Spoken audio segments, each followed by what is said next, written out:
Eh bien salut à tous, aujourd'hui on se retrouve pour une vidéo tutoriel de Notion. Si tu as déjà ouvert Notion et que tu n'as rien compris, cette vidéo est faite pour toi, surtout si tu t'es procuré récemment un template de Notion, un template Notion tout en un. Eh bien cette vidéo va t'apprendre les bases de Notion pour pouvoir mieux comprendre et mieux maîtriser ton template. Alors tout d'abord, salut, moi c'est Léo, ça va faire quelques années que je me suis spécialisé dans Notion et dans l'organisation. J'ai vendu des centaines de templates Notion, notamment le second cerveau. Aujourd'hui, c'est un nouveau tutoriel qui va s'appliquer sur Freelance OS. C'est un template Notion spécialisé pour les freelances, pour les indépendants. Donc si jamais vous voulez vous procurer un template, les liens sont dans la description. Et sinon, si vous en avez déjà un, cette vidéo va vous accompagner pour comprendre Notion. Si vous connaissez déjà Notion, je vous laisse regarder directement la vidéo tutoriel du template. Et si jamais vous êtes une entreprise, une agence ou un indépendant qui veut un espace Notion 100% personnalisé à son activité et à ses besoins, je vous laisse aller sur le site qui est en description également. Et on se retrouvera en appel et on fera un petit diagnostic de l'organisation de votre business pour essayer de trouver la meilleure solution. On ne fait pas que des templates Notion, on va aussi plus loin, on va vraiment dans l'automatisation et dans les agents IA nouvellement. Durant cette vidéo, du coup, on va regarder comment fonctionne Notion. On va regarder les bases, les blocs, les pages, le système, tout de A à Z jusqu'aux bases de données. Vous comprendrez que les bases de données dans Notion, c'est l'outil, le bloc principal de Notion. Et vous verrez aussi que du coup, tous les templates que je crée et que j'ai pu créer sont basés à 90% sur des bases de données. Et on va voir ça aujourd'hui dans cette vidéo. C'est assez complexe les bases de données à première vue, mais c'est vraiment le meilleur outil et c'est ce qui va vraiment changer l'état de votre organisation. Alors tout d'abord, je vais vous montrer comment on duplique un template Notion sur votre compte. En tout cas chez moi, chez Notion, lorsqu'on vous envoie le template, on vous envoie un PDF. Vous ouvrez le PDF et normalement tout est détaillé avec les tutos, tous les liens nécessaires et vous allez simplement appuyer sur accéder au template. Ouvrir dans votre navigateur. Vous arrivez normalement sur le template. Mais là, ce n'est pas encore sur votre compte. Pour l'avoir sur votre compte Notion, donc il faudra bien évidemment créer un compte Notion au préalable. Si vous n'en avez pas, je vous laisse cliquer sur démarrer sur Notion maintenant. Sinon, vous appuyez simplement sur dupliquer. Ça va ouvrir Notion et ça va vous dire où est-ce que vous voulez le dupliquer. Vous mettez simplement ajouter aux pages privées et il va se dupliquer tout seul. Ça peut prendre un peu de temps, comme il est assez lourd, il faut le temps qu'il arrive. Alors maintenant, on va vraiment passer au tuto. Donc normalement, lorsque vous créez un compte Notion, vous arrivez là-dessus. Vous avez normalement pas beaucoup de pages. Alors normalement, ils vont vous mettre des pages de référence avec des petits templates pour vous compreniez un peu. Alors vous pouvez les regarder. Alors moi, j'ai tout supprimé, comme ça on part vraiment sur une base 9 de 0. Et du coup, il faut comprendre le premier principe de Notion. Notion fonctionne sur un système de pages. C'est-à-dire qu'on va avoir des pages dans des pages, comme avec des fichiers, des dossiers, comme sur votre ordinateur, vous avez des dossiers. Dans un dossier, vous pouvez avoir plusieurs autres dossiers avec plusieurs autres fichiers, etc. Là, c'est pareil. Comme vous voyez, il y a une petite flèche. Hop, je peux ajouter une page à l'intérieur. Pour l'instant, il n'y en a aucune, mais je peux ajouter une page dans une page. Voilà. Alors, à savoir que pour chacune des pages, vous pouvez mettre un titre. Donc, ça ne change pas d'un Word ou quoi. Vous mettez un titre, vous pouvez même mettre une icône, ça c'est pour le style. Simplement comme ça vous fait des petites icônes à gauche et voilà. Si jamais vous trouvez que la page n'est pas assez grande, parce que là pour l'instant en fait elle prend que la moitié du centre, vous pouvez appuyer ici, moi c'est ce que je fais à chaque fois, et je mets pleine largeur. Ce que je vous conseille de faire à chaque fois, c'est globalement essayer de toucher à tous les boutons.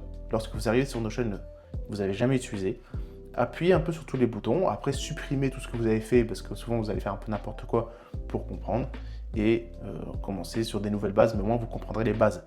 Comme on dit, la meilleure manière d'apprendre, c'est d'essayer. Donc voilà, donc vous avez des pages. Vous pouvez leur mettre un titre, vous pouvez les mettre en pleine largeur, vous pouvez écrire, tac, bonjour, etc. Dans votre page, vous pouvez mettre une page. Voilà, comme on a dit tout à l'heure. Donc une nouvelle page. Donc une page, on prend comme avant, on peut lui mettre un titre. Donc titre 2. Voilà. Et vous voyez que déjà, vous pouvez le voir ici, il y a une arborescence. Donc dans cette page-là, j'ai une autre page qui s'appelle titre 2. Je peux ouvrir ou fermer l'arborescence. Et je la vois également aussi. Parce qu'en fait, il faut comprendre aussi que Notion a un système de blocs. Par exemple, ceci est un bloc. C'est un bloc page. Ceci est un bloc texte. Et comme vous voyez, vous pouvez déplacer, faire déplacer ou glisser. Vous pouvez les mettre l'un au-dessus de l'autre et même vous pouvez même faire des colonnes. Donc si je le mets là, il va se mettre à côté. On aura alors deux colonnes. Et on peut mettre des blocs dans chacune des colonnes. Pour que vous compreniez un peu les blocs. Qu'est-ce que c'est les blocs dans Notion? C'est, on va dire, vraiment la spécificité de Notion, et c'est là que tout réside. C'est, vous faites un slash. Vous allez faire un slash, et là va s'afficher tous les blocs qui existent. Donc vous avez vraiment les blocs de base, donc vous pouvez remettre des titres, etc. dans votre page, pour faire vraiment des pages bien structurées. Vous pouvez mettre des listes à puces. De toute façon, vous avez un aperçu qui s'affiche juste à droite de à quoi ça ressemble. Des listes numérotées, des listes de tâches. Donc voilà, vous pouvez faire des to-do lists de cette manière-là. Vous pouvez également mettre des séparateurs pour mieux organiser, des tableaux, des encadrés. Voilà, c'est simplement des manières, c'est simplement des styles différents pour mettre en avant votre texte. Vous pouvez mettre des images, des vidéos, des audios, des fichiers, des liens, etc. Vous pouvez mettre un certain nombre de choses et vous pouvez également mettre des bases de données. On verra ça juste après, c'est bien plus compliqué, mais c'est là le meilleur bloc de Notion, en tout cas celui qui va nous permettre d'aller le plus loin.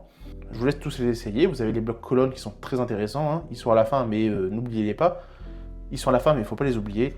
Globalement, ça vous permet de mettre des colonnes, donc au lieu d'avoir tout qui est en ligne l'un en dessous de l'autre, vous pouvez les mettre l'un à côté de l'autre. Globalement, une fois que vous connaissez tous les blocs, vous pouvez créer un espace Notion, un template, et vous retrouver avec, par exemple, comme FreelanceOS que j'ai créé, et FreelanceOS est au final simplement un assemblement de blocs. Vous avez un bloc ici, vous avez ici des blocs pages avec plein de colonnes. Donc là, j'ai 1, 2, 3, 4, 5, 6, 7, 8 colonnes, et j'ai mis dans chaque colonne une page. Une page projet, une page tâche. Là, vous avez encore une fois deux colonnes. Une colonne ici, une colonne là. Dans chacune, j'ai mis des encadrés et dans chaque encadré, j'ai mis des bases de données qu'on verra juste après. Donc voilà, vous avez compris que globalement, Notion, c'est des pages dans des pages pour mieux s'organiser, avoir vraiment une arborescence. Et dans ces pages-là, vous pouvez mettre des blocs. Et ça vous fait des systèmes un peu comme ça. Et ça vous fait des systèmes un peu de ce genre. Et comme là, j'ai mis un bloc synchronisé, donc sur chaque page, donc là, par exemple, sur la page tâche, qui est dans FreelanceOS, on le voit ici, hein, l'arborescence. Et bien dans la page tâche, je retrouve tous les autres pages comme on avait à l'accueil. Voilà. À partir de maintenant, on va essayer de passer à l'étape supérieure et on va voir les bases de données. Alors on va essayer de faire une base de données client. On imagine que vous êtes freelance et vous voulez globalement avoir un aperçu de vos clients. Sauf que comme on a vu précédemment, on peut faire des pages dans des pages. Vous allez me dire, on fait une page client, et dans cette page client, on ajoute tout plein de pages, et on fait une page par client. Sauf que quand vous commencez à avoir beaucoup de clients, ça commence à être embêtant. Parce que pour trouver le bon, vous allez devoir chercher dans toute la liste, c'est pas forcément organisé, vous ne pouvez pas la filtrer, vous ne pouvez pas mettre un tas de propriétés, on va voir c'est quoi les propriétés, qui vont vous permettre justement de mieux vous organiser, d'avoir une vision plus claire, et donc de gagner du temps. Donc pour faire une base de données, qu'est-ce qu'on fait ? Moi, ce que je fais à chaque fois souvent, lorsque je crée un espace complet, c'est que je vais créer une page spéciale. Comme vous voyez dans FreelanceOS, tout en bas, j'ai une page spéciale base de données, où je vais toutes les mettre dans un endroit. Et parce qu'en fait, le principe d'une base de données, c'est que vous pouvez ensuite la dupliquer. C'est-à-dire que là, j'ai ma base de données client, elle est là, mais pour les regarder, mes clients, je ne vais pas aller là. C'est-à-dire qu'après, je les remise à d'autres endroits, les synchroniser. Hein. C'est le but d'une base de données. Vous allez pouvoir ensuite la remettre à plein d'endroits différents, avec des vues différentes. Qu'est-ce que c'est les vues ? Simplement des filtres différents. Par exemple, là, dans mes clients, là, j'ai une vue où je vais voir du coup tous les clients qui sont en cours. Là, j'ai une vue avec tous les clients que je n'ai pas contactés depuis plus d'une semaine, etc. Donc souvent, alors comme je vous ai dit, moi souvent, je vais partir sur une page, /page. Et du coup, dans cette page, je vais l'appeler base de données. Voilà, je vais la mettre d'abord en pleine largeur. Voilà, et dedans, je vais créer par exemple /page, encore une autre page. Et dans cette page-là, je vais mettre base client, que je vais mettre en pleine largeur également. Voilà. Et là, je vais faire /base de données. Hop là. Cette base de données, je peux lui donner un nom. Donc là, je peux l'appeler base de données client. Voilà. Et du coup, comment fonctionne une base de données ? Alors tout d'abord, dans une base de données, c'est le même principe qu'avant. On va avoir plein de pages dedans. Sauf que, à cette différence, lorsque vous mettez des pages dans votre base de données, vous avez des propriétés. Là, comme on avait vu avant, les pages n'avaient seulement un titre. Elles avaient seulement un titre qui les différenciait des autres pages. Ici, au-delà du titre qui s'appelle ici nom, Voilà, vous pouvez mettre un nom à cette page. Donc on peut avoir plusieurs clients dans notre base de données clients. Donc on peut avoir un premier client qui s'appelle Jean. Alors Pagina, Jean. Un deuxième client qui s'appelle Tom. Voilà, alors on peut, comme une page normale, on peut lui mettre une icône, etc. Hein, c'est vraiment une page. Simplement, on va avoir des propriétés ici. Donc on peut, alors pour un client, qu'est-ce qu'on pourrait mettre comme propriété? On peut lui mettre un email. On peut lui mettre un numéro de téléphone. On peut lui mettre un état. Est-ce que c'est un client que j'ai déjà traité, que j'ai contacté, etc. Donc pour cela, je vais venir modifier la propriété. Et au lieu de mettre pas commencé, je vais peut-être remplacer le texte et mettre pas contacté. Donc là, on va globalement créer une base de prospection, une base. Là, globalement, c'est comme si on crée un CRM. Hein. C'est ce que j'ai fait sur FreelanceOS en bien plus développé. Et globalement, vous allez mettre tous les états qui sont possibles. Voilà. Et ce qui va vous permettre ensuite, cette base de données-là, de la mettre à un autre endroit avec des vues filtrées. Donc par exemple, lui, il ne s'est pas contacté et lui, il est en cours. Donc on a du coup là, on a un client qui est en cours, un qui n'est pas contacté. Si je retourne sur ma page de base, celle-ci, on imagine qu'on la met très loin pour qu'on ne la voit pas. Ici, je vais faire une vue avec tous mes clients que j'ai en cours. Donc moi, j'aime bien les mettre dans un encadré. Donc d'abord, je vais faire /encadré. Ici, je vais mettre un titre. Ici, je vais mettre un titre en H2. Donc, je vais mettre 2. Voilà. Je vais mettre client en cours. Je passe à la ligne et là, je vais mettre / base de données. Voilà. Et là, je vais mettre lié vers une source de données. Et là, on va la relier à notre base de données qu'on a créée juste avant, qui s'appelait BD client. Voilà. Et voilà, vous avez fait votre première base de données et vous avez créé une vue. Là, je peux masquer le titre, à savoir qu'il y a plusieurs manières d'afficher une base de données. Là, vous voyez que c'est vraiment en mode Excel, c'est-à-dire des colonnes et des lignes. Mais on peut l'afficher de manière différente. On a plusieurs dispositions possibles, en Kanban, en chronologie, etc. Je vous laisse les essayer chacune. Par exemple, si dans votre base de données, il y a une propriété date, juste là, eh bien, vous pourriez très bien faire une disposition calendrier, comme ça. Donc, s'il n'y a pas de date, ça ne sert à rien, parce que globalement, ça ne va pas s'afficher. Mais si vous avez des dates, vous pouvez faire une disposition calendrier. Voilà. Ici, j'avais dit que je voulais que mettre les clients qui sont en cours. Comment je vais faire? Parce que là, lui, il n'est pas en cours. Mais pourquoi il est là? Je vais mettre un filtre et je vais filtrer par état et cocher simplement état et ou n'est pas, hein, si on veut faire un autre filtre, est en cours. Voilà. Et là, du coup, j'ai que les clients en cours. L'autre a disparu. Je peux fermer le filtre, je peux même mettre des tris, etc. Et ici, vous avez un certain nombre de paramètres et vous pouvez choisir les propriétés que vous voulez afficher ou non. Par exemple, date, je peux le faire disparaître. J'ai peut-être pas envie de voir ici le téléphone et l'email, je peux l'enlever. Voilà. Vous avez également la possibilité de grouper. Donc par exemple, là, j'en ai que 2, mais si je veux grouper par état ou par une autre propriété, bon là, la base client n'est pas très complète, donc il n'y a pas beaucoup de choses où on peut grouper ou filtrer. On peut. Vous pouvez également créer des modèles. Qu'est-ce que c'est les modèles?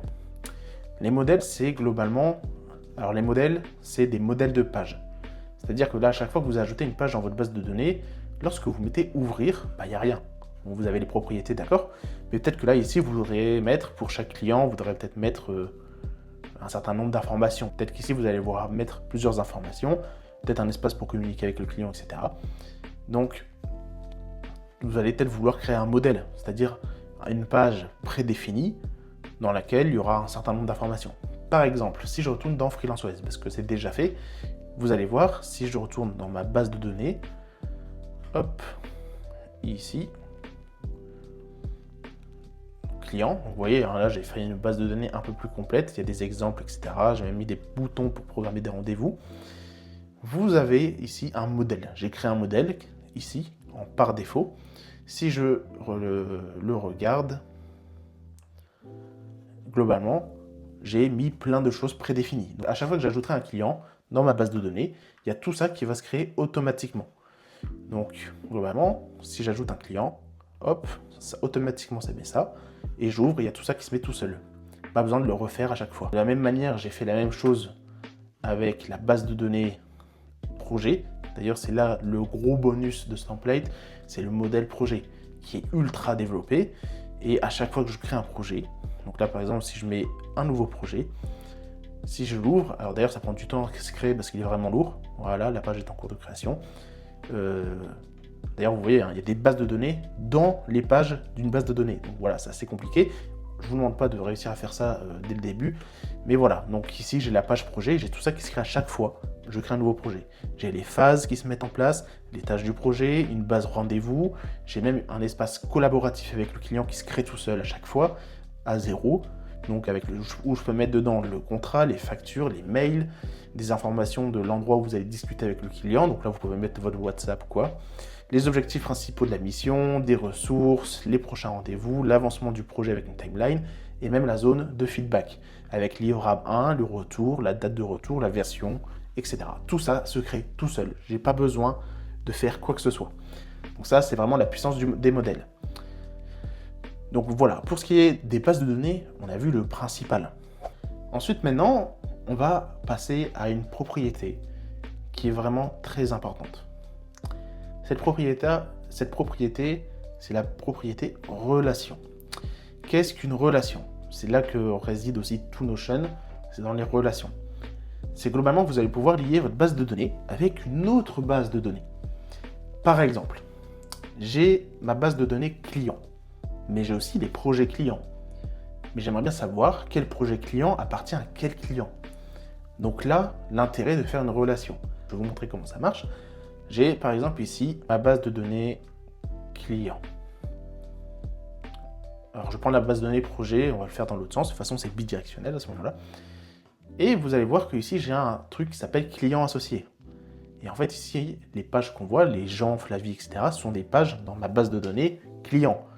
J'ai simplement associé un client. Par exemple, à mon nouveau projet que j'ai créé tout à l'heure qui est vide, je pourrais y associer un client que je viens de créer.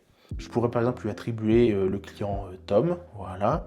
Donc Tom a un nouveau projet, on pourra mettre le nom du projet, etc. Voilà, ça c'est à vous de les mettre, la date de début et de fin. Mais là, globalement, c'est une relation. Là, vous voyez toutes les pages qu'il y a dans la base de données client. De toute façon, c'est écrit juste ici. Mais pour la créer, c'est pas compliqué. Vous mettez relation. Là, il n'y a que base de données client. Mais je pourrais, si j'avais d'autres bases de données, je pourrais la lier à une autre. Donc, par exemple, ici, j'avais mis lié à client et j'avais mis bidirectionnel. De toute façon, il n'y a que ça comme paramètre. Bidirectionnel, ça veut dire que globalement, cette petite propriété se crée dans les deux côtés. Donc, côté client, je vais également avoir un truc qui s'appelle, alors que j'ai renommé, hein, la relation de projet. Donc, où est-ce qu'il est? Voilà, projet du client. Et de la même manière, je vois les projets disponibles. Donc, si je prends par exemple, le client Tom. Alors voilà, on lui avait déjà attribué le projet. Je pourrais l'enlever et en mettre un autre, par exemple, campagne ads. Et je mets 2 projets carrément. Allez, soyons fous. On peut en mettre plusieurs. Comme ça vous fait un exemple. Je retourne dans mes projets. Et normalement, dans campagne Google Ads, j'ai Tom qui s'est rajouté. Et Tom est là également. Donc voilà, c'est ça les relations. Et maintenant, on peut même aller encore plus loin en créant une propriété qui s'appelle agrégation. Alors là, vous voyez, de toute façon, vous avez des petits points d'interrogation qui vous expliquent un peu en texte. Là, je vais vous le montrer. Alors, agrégation va tout simplement servir à afficher une propriété d'une relation. Alors, par exemple, pour les clients, si je vais dans ma base de données projet, pour chaque projet, vous voyez bien que j'ai un contrat qui est associé. Donc, par exemple, pour le projet création web Léo, eh bien, j'ai un contrat associé ici, donc un document. Voilà. Si je vais dans ma base de données client, j'aimerais peut-être récupérer le contrat de ce projet, mais le voir depuis ma base de données client. Comment je fais? Eh bien, tout simplement, je vais créer une agrégation. Donc là, elle est déjà faite. Je vais la recréer. Donc, je vais supprimer la propriété. Hop, et on va la recréer. Comment on va faire? Eh bien, hop, vous voyez, il y a déjà la relation du projet. Alors, j'ai simplement à sélectionner la propriété agrégation. Qu'est-ce que je vais faire? Je vais mettre modifier la propriété, sélectionner la relation avec projet du client. Voilà, je vais renommer ici en contrat client. Et la propriété cible, je vais mettre par exemple que je veux savoir du coup le contrat signé qui est en rapport avec ce projet. Voilà. Et du coup, maintenant, je vois les contrats des projets. Donc là, par exemple, c'est création web Léo, comme je l'ai attribué à 2 clients, mais bon, normalement, un projet, il n'y a qu'un seul client, donc là, si je l'enlève, paf, il n'y a plus qu'ici, et on voit du coup le contrat. Je peux regarder le contrat depuis ma base client. Voilà. Donc globalement, vous avez vu toutes les propriétés les plus importantes dans Notion. Ensuite, vous pouvez aller plus loin en créant des boutons. Les boutons, ça permet de faire des petites automatisations. Comme par ici, dans ma base de données client, j'avais créé un bouton programmer un rendez-vous. Ça va simplement permettre, si je clique là, modifier l'automatisation, lorsque je clique sur ce bouton, ça va ajouter une page à ma base de données agenda. Donc globalement, ça va créer un rendez-vous. Je modifie le nom à l'avance en automatique en mettant rendez-vous avec nom du contact de cette page. Donc ça va prendre le nom du client qu'il y a déjà ici. Ensuite, je veux modifier la page ajoutée, donc le rendez-vous qui est ajouté dans la base de données agenda. Je veux modifier la propriété client-prospect. Donc cette propriété-là, c'est une relation avec cette base de données client. Et du coup, je veux dire que globalement, le client qui est associé à ce rendez-vous, c'est ce client-là sur lequel j'ai cliqué sur le bouton. Et que le projet lié, c'est le même. Voilà. Et ensuite, je vais mettre ouvrir la page en aperçu centré. Donc, globalement, si j'essaye ici, je vais prendre le client Jean, je vais dire que je veux programmer un rendez-vous avec Jean, ça va ouvrir la page en centré, et là, je vois qu'il y a une page rendez-vous avec Jean qui s'est créée toute seule, avec déjà avec la propriété client qui s'est déjà remplie, et le projet qui est lié. Voilà. Pour terminer, je vais vous donner un petit conseil. Lorsque vous ne connaissez pas Notion, vous avez peut-être acheté un template, peu importe. Ce que je vais vous conseiller de faire, c'est globalement de dupliquer le template. Là, vous venez, vous faites dupliquer, comme ça vous l'avez en 2 fois. Donc vous avez 2 fois un template à 0, mis à 0. Et ce que je vous conseille, c'est par exemple de prendre le premier et de venir toucher à tout pour essayer de comprendre. Donc vous touchez à toutes les bases, tac, tac, tac. Vous mettez un plus pour voir qu'est-ce que ça fait. Vous pouvez mettre des filtres différents, regarder un peu toutes les propriétés d'une page. Donc là, si je crée une page, je clique dessus, c'est quoi tout ça? Les autres propriétés, cliquez un peu dessus, quitte à casser en fait le template et vous dire, de toute façon, c'est pas grave, vous en avez un autre qui est remis à 0. Une fois que vous avez fini tous vos tests, vous supprimez celui où vous avez tout cassé, où vous avez tout essayé. Et voilà. Et au moins, vous comprenez un peu mieux votre template sans avoir peur de casser tout ou peu importe. Parce qu'il y a des gens, globalement, ils n'ont pas encore compris le template, ils ne savent pas comment il fonctionne, ils n'ont pas regardé la vidéo tuto que je l'ai mise et ils vont commencer à déjà tout paramétrer, à tout personnaliser en mettant les informations de leurs clients, etc. En prenant un certain temps pour tout mettre. Et au final, ils ne savent pas trop comment il fonctionne et à un moment, ils vont faire une couille et ils vont tout perdre. Alors, ils vont pas tout perdre, mais il y aura des problèmes et ils ne vont pas comprendre. Et ça va être chiant parce qu'il y a quand même des informations qui peuvent être importantes. Donc voilà, faites attention, comprenez ce que vous utilisez. Quand on arrive sur un outil, il n'est pas acquis. Notion, c'est pas comme un SaaS où vous avez un outil déjà tout fait, prédéfini et déterministe. Notion, et c'est d'ailleurs le principe de Notion, c'est de la personnalisation. Voilà. Parce que là, si je veux, je peux tout supprimer d'un coup. Je le mets supprimer, c'est fini. Ce que vous n'avez pas, par exemple, sur des SaaS comme HubSpot ou quoi. Mais bon, HubSpot, vous n'avez pas autant de personnalisation. Et vous n'avez pas autant d'outils, on va dire, vous n'avez pas autant d'outils synchronisés au même endroit. Voilà pour les bases de Notion. J'espère que cette vidéo vous aura aidé. Le but de cette vidéo n'était effectivement pas de faire une formation de 1 heure sur Notion. C'était simplement de vous aider à comprendre les principes mêmes de l'outil. J'ai pas le temps d'expliquer chacun des boutons, chacune des modifications, sinon la vidéo ferait 1 heure et ça en découragerait plus d'un à la regarder. Simplement une vidéo pour vous apprendre les bases et à bien comprendre un template Notion. Avec cette vidéo, maintenant tu devrais être beaucoup plus à l'aise pour utiliser Notion et tes différents templates comme FreelanceOS. Si tu bloques sur quelque chose, n'hésite pas à revoir certaines parties de la vidéo ou tout simplement mettre un commentaire ou m'envoyer un message sur Instagram, Léo de Notion. Je répondrai avec plaisir. Je vous laisse maintenant regarder la prochaine vidéo tutoriel du template où on va vraiment aller dans le template à fond, regarder chacune des sections, chacune des vues pour essayer de le comprendre au mieux avec beaucoup d'astuces. Même si vous comprenez Notion et que vous savez déjà utiliser, je vous conseille de la regarder. Il y a pas mal d'astuces. Surtout à la fin de la vidéo, je vais essayer de faire un condensé de toutes les petites astuces pour gagner du temps et surtout pour arrêter d'utiliser 10 000 outils. C'est un peu mon mot d'ordre. J'en ai marre d'utiliser tout plein d'outils différents pour s'organiser. Notion contient déjà beaucoup et il y a beaucoup d'astuces que des gens ne connaissent pas et n'utilisent pas pour mieux s'organiser avec Notion. Sur ce, moi je vous dis à bientôt. Allez, ciao!